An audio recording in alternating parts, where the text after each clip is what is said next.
నమస్తే. సామాన్యుడి చేతిలో సామాజిక అస్త్రం నెంబర్ 1 న్యూస్‌కి స్వాగతం. నేను రవీంద్ర. ఆంధ్రప్రదేశ్ రాష్ట్ర రాజకీయాల్లో జనసేన ఈ పార్టీకి పెరుగుతున్నటువంటి ఆదరణ రోజు రోజుకి ఆ పార్టీ గ్రాఫ్ పెరుగుతూ వస్తుంది. దానికి ముఖ్యమైనటువంటి కారణం ఏంటంటే ఇప్పుడు కూటమిలో ప్రధానమైనటువంటి భూమిక పోషిస్తుంది. అలాగే 2024 ఎన్నికల సమయంలో సేనాని పవన్ కళ్యాణ్ పోషించినటువంటి పాత్ర ఏదైతే ఉందో దానికి సంబంధించి ఒక రకంగా రాజకీయంగా చాలా విప్లవాత్మకమైనటువంటి మార్పులు వచ్చాయనే చెప్పాలి. ఇలాంటి తరుణంలో 2024 సార్వత్రిక ఎన్నికల్లో పోటీ చేసినటువంటి అన్ని స్థానాల్లో జనసేన విజయం సాధించింది. కూటమికి ఒక బలమైనటువంటి సపోర్టర్గా పవన్ కళ్యాణ్ ఉన్నారు. కేవలం ఆంధ్రప్రదేశ్ రాష్ట్రానికి మాత్రమే పరిమితం కాల.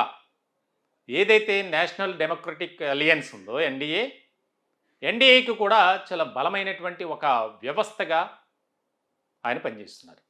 ఇట్లాంటి క్రమంలో ఒక ముఖ్యమైనటువంటి అంశంగా రాష్ట్ర రాజకీయాలు అంటే ఇప్పటి వరకు పార్టీని ఆయన నిర్లక్ష్యం చేశారు, పార్టీని పట్టించుకోలేదు. దానివల్ల కేడర్లో ఒక రకమైనటువంటి నిర్లిప్తత, కేడర్లో ఒక రకమైనటువంటి అసంతృప్తి అనేది బాగా ఎక్కువైపోతూ వస్తుంది అనేది ఈ మధ్య కాలంలో మనం బాగా విన్నాం. అయితే ఇప్పుడు ఆయన పందా మార్చుకున్నారు, ఆయన రూట్ మార్చుకున్నారు. ఆయన ఒక ప్రత్యేకమైనటువంటి వ్యూహంతోనే అడుగులు ముందుకు వేస్తున్నారు. కూటమి ప్రభుత్వంలో ఒక ముఖ్యమైనటువంటి వ్యవస్థగా ఉన్నారు. కూటమిని నడిపించడంలో కీలక పాత్ర పోషిస్తున్నారు పవన్ కళ్యాణ్. ఇప్పుడు తాజాగా సొంత పార్టీని ప్రొటెక్ట్ చేసుకోవాలి, క్యాడర్ను మరింత బలోపేతం చేసుకోవాలి, దానికి సంబంధించి ఏ రకమైనటువంటి ఒక కార్యాచరణతో ముందుకు వెళ్తే వర్కౌట్ అవుతుంది అనేది ఫోకస్ పెట్టారు. ఈ మధ్య ఒక సమావేశంలో కూడా ఆయన చాలా కీలకమైనటువంటి వ్యాఖ్యలు చేశారు. ప్రభుత్వంలో ముఖ్యమైనటువంటి భూమిక పాత్ర పోషిస్తూనే 2 రోజుల పాటు పూర్తి స్థాయిలో పార్టీ కోసం పనిచేస్తాను, పార్టీలో అసలు ఏం జరుగుతుంది, పార్టీలో ఉన్నటువంటి క్యాడర్ ఏ రకమైనటువంటి స్ట్రాంగెస్ట్ పొజిషన్లో ఉన్నారు అనేది కూడా నేను పట్టించుకుంటాను, సర్వే చేసుకుంటాను అని చెప్పి ఆయన చెప్పినటువంటి సందర్భం. అయితే ఇప్పుడు తాజాగా ఒక కీలకమైనటువంటి నిర్ణయం తీసుకున్నారు. దాదాపుగా 26 మంది 2 తెలుగు రాష్ట్రాల్లో జనసేన పార్టీకి అధికార ప్రతినిధులు ఉన్నారు. అంటే ఏ కార్యక్రమం అయినా వారు మాట్లాడటం, ప్రెస్ మీట్ పెట్టడం, కామెంట్స్ చేయటం, దానికి సంబంధించి ప్రెస్ మీట్లు నిర్వహించడం, ఇవన్నీ కూడా వారి బాధ్యత.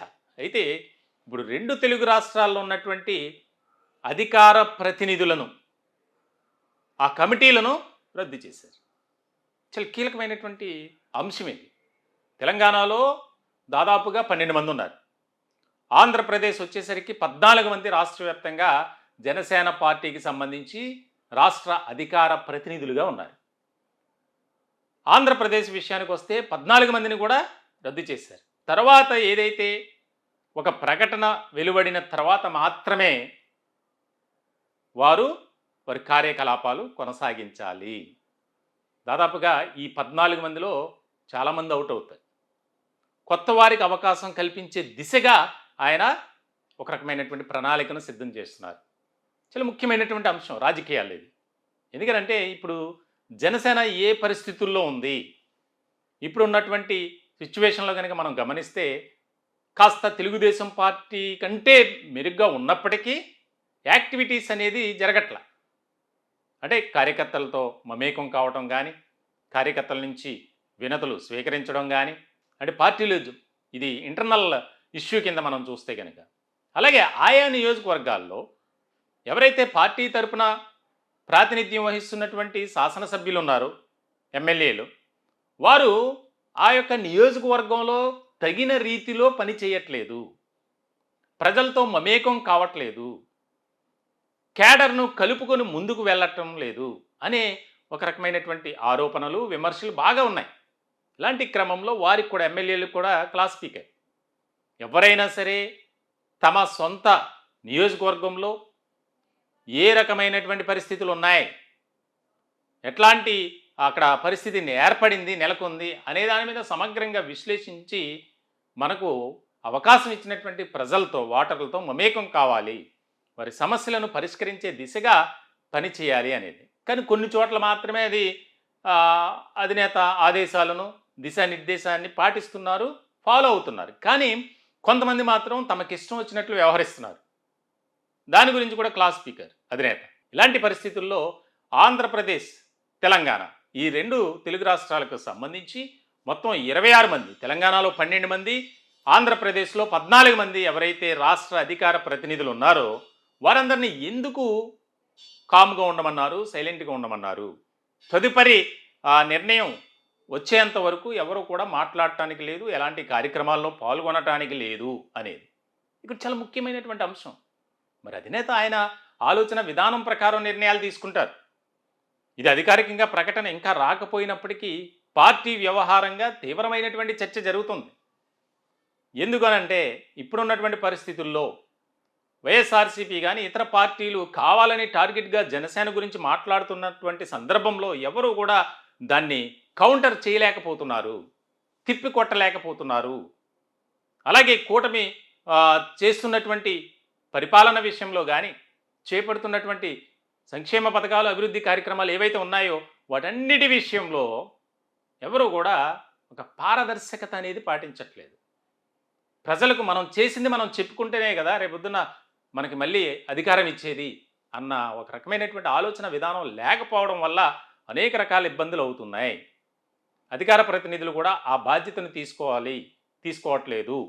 కాబట్టి కొత్త కమిటీ ఇప్పుడు తాజాగా ఆయనే 25 పార్లమెంటు నియోజకవర్గాలకు సంబంధించి అప్లికేషన్స్ స్వీకరించారు. ఆయనే స్క్రూటినీ చేస్తున్నారు. వేరే దాంట్లో కమిటీ లేదు, ఎవరికి అవకాశం కూడా లేదు. ఆయనే దగ్గరుండి ఫలానా విజయవాడ పార్లమెంటు స్థానానికి సంబంధించి ఆ పరిధిలో ఉన్నటువంటి అసెంబ్లీ నియోజకవర్గాలు ఎన్ని అప్లికేషన్స్ వచ్చాయి, దాంట్లో ఎవరు ఏంటి అనేది మొత్తం కూడా ఆయన సమగ్రంగా పరిశీలిస్తున్నారట. దీనికి సంబంధించి తర్వాత మండల స్థాయి, జిల్లా స్థాయి, నియోజకవర్గ స్థాయి, ఈ స్థాయిలో కమిటీలను ఫామ్ చేస్తారు. అంటే పార్టీని బలోపేతం చేసుకోవడానికి ఒక రకమైనటువంటి కీలకమైనటువంటి అంశంగా దీన్ని తీసుకొని ఆయనే ముందుకు అడుగులు వేస్తున్నారు. ఇట్లాంటి క్రమంలో ఈ ఏదైతే జనసేనలో జరుగుతున్నటువంటి చర్చ ఉందో పార్టీలో దానికి సంబంధించి రాజకీయంగా కూడా ఆసక్తి నెలకొంది. పార్టీని బలోపేతం చేసుకోవడానికి అధినేత జనసేనాని పవన్ కళ్యాణ్ ఒక రకమైనటువంటి కొత్త పందాతో, సరికొత్త వ్యూహంతో అడుగులు ముందుకు వేస్తున్నారు. ఇది రాబోయే రోజుల్లో పార్టీ బలపడటానికి మరింతగా దోహదపడుతుంది అనేది ఒక రకమైనటువంటి చర్చ రాజకీయ వర్గాల్లో కూడా, రాజకీయ విశ్లేషకులు కూడా దాని గురించి మాట్లాడుకుంటున్నారు. ఏ రకమైనటువంటి పరిస్థితులు ఉంటాయి రాబోయే రోజుల్లో? స్థానిక సంస్థల ఎన్నికలకు సంబంధించి కూడా జనసేన దాదాపుగా అన్ని చోట్ల పోటీ చేసేటువంటి అవకాశాలు ఉన్నాయి పొత్తు ధర్మం ప్రకారం. కాబట్టి ఈ స్థాయిలో పార్టీని మనం నిలబెట్టుకోవాలి, మనమేంటో నిరూపించుకోవాలి. ఇప్పుడున్నటువంటి ప్రజల దగ్గర నుంచి వస్తున్నటువంటి మద్దతు కావచ్చు, ఆదరణ కావచ్చు, అభిమానం కావచ్చు, వాటన్నిటినీ ఎక్కడా కూడా లూజ్ చేసుకోకూడదు. తద్వారా ప్రజల అభిమానాన్ని మనం అధికారికంగా ప్రాతిపదిన తీసుకొని ముందుకు వెళ్ళాలి అనేది జనసేనాని వ్యూహంగా కనిపిస్తుంది. మొత్తానికైతే ఈ రాష్ట్ర అధికార ప్రతినిధులను ఆ కమిటీని పూర్తిగా రద్దు చేయడం, ఇప్పటికే ప్రకాశం, నెల్లూరు జిల్లాలకు సంబంధించి ఉమ్మడి జిల్లాలు ఆ 2 జిల్లాల కమిటీలను రద్దు చేశారు. ఎందుకు రద్దు చేశారు ఏంటనేది కారణాలు ఇప్పటివరకు కూడా తెలియదు. అలాగే కొన్ని జిల్లాలకు సంబంధించి త్వరలోనే ఒక ప్రకటన రాబోతుంది. పూర్తి స్థాయిలో కమిటీలను రద్దు చేసి కొత్త కమిటీలను వేస్తారు. దానికి సంబంధించి ఈ ప్రక్రియ అయితే చాలా వేగవంతంగా జరుగుతుంది. దీనికి సంబంధించి ఆయన మొన్న ఇటీవల ఆపరేషన్ జరిగింది. అయినప్పటికీ కూడా పార్టీ కార్యాలయంలో ఈ ప్రక్రియ అనేది ఏదైతే ప్రొసీజర్ ఉందో దానికి సంబంధించి వచ్చినటువంటి అప్లికేషన్స్ ఏంటి, వారి పరిస్థితి ఏంటి, వారు ఏ స్థాయిలో పనిచేయగలరు అనేది కూడా ఆయనే స్వయంగా పరిశీలిస్తున్నారట. చూడాలి మరి జనసేనాని పవన్ కళ్యాణ్ వ్యూహం ఎంతవరకు ఫలిస్తుంది, రాజకీయాల్లో ఏ స్థాయిలో ప్రభావం చూపిస్తుంది ఆయన ప్లాన్ అనేది చాలా ముఖ్యమైనటువంటి అంశంగా మారబోతుంది. ఈ టాపిక్పై మీ విలువైనటువంటి అభిప్రాయాలను కామెంట్ రూపంలో తెలియజేయండి. దయచేసి మా ఛానల్ని సబ్స్క్రైబ్ చేసుకోండి. Thank you.